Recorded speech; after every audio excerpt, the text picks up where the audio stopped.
વડોદરા તાલુકા પંચાયતના પ્રમુખના પતિ અને સ્થાનિકો વચ્ચે ઝપાઝપી બાદ તાલુકા પંચાયતના પ્રમુખે સમગ્ર મામલે સ્પષ્ટતા કરી હતી। પોર ગામે પેવર બ્લોકની કામગીરીને લઈને વડોદરા તાલુકા પંચાયતના પ્રમુખ અંકિતાબેનના પતિ રોનક પરમાર અને સ્થાનિકો વચ્ચે વિવાદ ચાલતો હતો। એવામાં માથાકૂટ સર્જાતા વાત ઝપાઝપી સુધી પહોંચી ગઈ હતી, જેનો વિડીયો સોશિયલ મીડિયામાં વાયરલ થયો હતો। પોર ગામમાં વણકરવાસમાં ગટર લાઇન, પાણીની લાઇન અને પેવર બ્લોક નાખવાની કામગીરી શરૂ કરવામાં આવી હતી। આમ તો 6 મહિના પૂર્વે સ્ટેમ્પ ડ્યુટીની ગ્રાન્ટમાંથી આ કામગીરી કરવા માટે મંજૂરી મળી ગઈ હતી, પરંતુ કોઈકને કોઈ કારણોસર ત્યાં કામગીરી થઈ શકતી ન હતી। ત્યારે આ કામગીરી દરમિયાન ત્યાં ઓટલા તોડવા પડે તેવી સ્થિતિનું નિર્માણ થયું હતું, જેના કારણે ફળિયાના કેટલાક લોકો દ્વારા વિરોધ કરવામાં આવ્યો હતો। ગટર અને પાણીની લાઇન નાખવાની કામગીરી પૂર્ણ થયા બાદ મજૂરો દ્વારા લેવલિંગ કરી પેવર બ્લોકની કામગીરી શરૂ કરી હતી, જે અંગે ફળિયાના કેટલાક લોકોએ કામગીરી અટકાવી દેતા વિવાદ સર્જાયો હતો। જે બાબતની જાણ થતાં ત્યાં નજીકમાં જ રહેતા તાલુકા પંચાયતના પ્રમુખ અંકિતા પરમાર અને તેમના પતિ રોનક પરમાર સ્થળ ઉપર આવી પહોંચ્યા હતા, જે દરમિયાન ઘર્ષણ સર્જાયું હતું। રોનક પરમાર અને સામે બે વ્યક્તિઓ વચ્ચે ઉગ્ર બોલાચાલી બાદ ઝપાઝપી સર્જાઈ હતી અને માહોલ તંગ બન્યો હતો। આ સમગ્ર મામલો વરણામાં પોલીસ મથક સુધી પહોંચી ગયો હતો, પરંતુ બાદમાં સમાધાન થઈ ગયું હોવાનું જાણવા મળ્યું હતું। આ ઘટના 3 દિવસ પૂર્વે બની હતી। એ પછી પેવર બ્લોકની કામગીરી પણ પૂર્ણ થઈ ગઈ હતી અને ઘટનાના 3જા દિવસે ગઈકાલે સોશિયલ મીડિયામાં આ ઝપાઝપીનો વિડીયો વાયરલ થતાં રાજકીય મોરચે ચર્ચા જાગી હતી। આ સમગ્ર મામલે તાલુકા પંચાયતના પ્રમુખ અંકિતાબેન પરમારને પૂછાતા તેમણે સમગ્ર મામલે જણાવ્યું હતું કે એક વિડીયો સોશિયલ મીડિયામાં કાલથી વાયરલ થઈ રહ્યો છે, તેમાં સ્પષ્ટતા કરવા માંગુ છું। વિડીયો છે જે સોશિયલ મીડિયા પર કાલથી ખૂબ જ વાયરલ થઈ રહ્યો છે, એનું હું સ્પષ્ટ કરવા માંગુ છું કે ચાલુ વર્ષની તાલુકા પંચાયતની સ્ટેમ્પ ડ્યુટીમાંથી પેવર બ્લોકનું કામ મંજૂર કરવામાં આવેલ છે અને છેલ્લા 5 મહિનાથી વગર કારણોસર ફક્ત એક જ ઘરને પ્રોબ્લેમ હોવાથી એમણે અવરોધો બધા ઊભા કર્યા છે। તે છતાં ફરિયામાં 150થી વધારે લોકો રહે છે અને તે બધાની મંજૂરી લઈને એમનું બધાની પ્રોબ્લેમનું સોલ્યુશન લાવીને આપણે આ કામગીરી કરેલ છે અને કામગીરી પતી ગયાના આજે 4 દિવસ થઈ ગયેલા છે। તમારે એકવાર તો વિડીયો પહેલાં સ્પષ્ટપણે જોવો જોઈએ કે મારા પતિએ પહેલાં ચાલુ કર્યું છે કે સામેવાળા વ્યક્તિ તરફથી ચાલુ કર્યું છે। મારા પતિએ ફક્ત એમનો બચાવ કર્યો છે।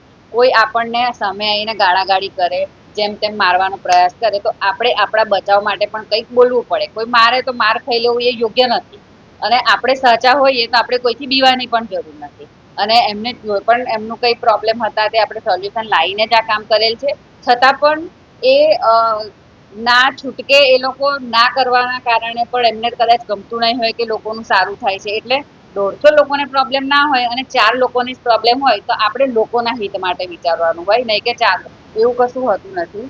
ટકાવારીની એમાં કંઈ વાત નથી, પણ આપણે એક ગામમાં રહેતા હોય તો પોસિબલ છે કે આપણા 10 વિરોધીઓ હોઈ શકે છે। આપણી જોડે ફરનારા એવું હું નથી માનતી કે આપણી જોડે જે રોજ ઉઠે છે, ચાલે છે, બેસે છે આપણા જ હોઈ શકે છે। એટલે જે લોકોને ના ગમતું હોય કે આપણે સારી એવી પ્રસિદ્ધિ મેળવી રહ્યા છે તો તે લોકોને અટકાવવા માટે પણ આ રીતના કામ કરતા હોય છે। કામગીરી પતી ગયાને પણ 4 દિવસ થઈ ગયા છે, તે છતાં પણ લોકોએ વિડીયો વાયરલ કર્યો છે, એટલે એમાં એવું કંઈ વાતનું છે નહીં, થોડું રહીનો પહાડ બનાવવાનો વિષય છે, બાકી વિશેષ કંઈ છે નહીં। આ વાત તદ્દન ખોટી છે।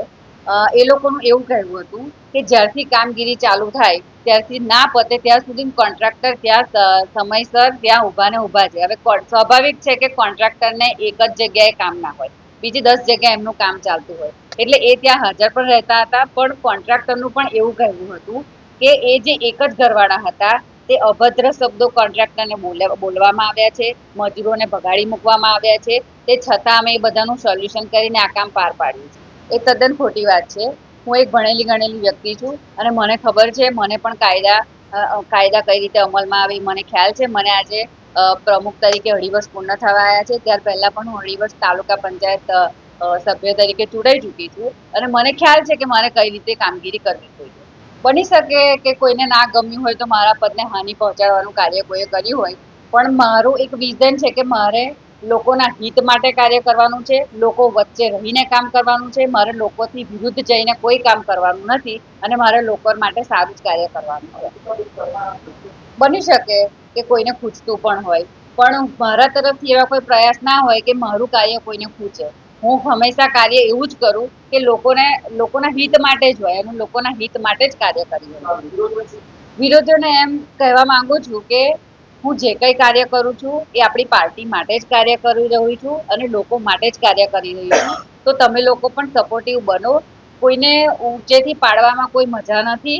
આપણે લોકોના હિત માટે કાર્ય કરશું તો બધું સારું. 5 લાખની ગ્રાન્ટ હતી પેવર બ્લોકની સ્ટેમ્પ ડ્યુટીની. એ મહેશભાઈ અને જીતુભાઈ નામ છે, બે ભાઈઓ જ છે.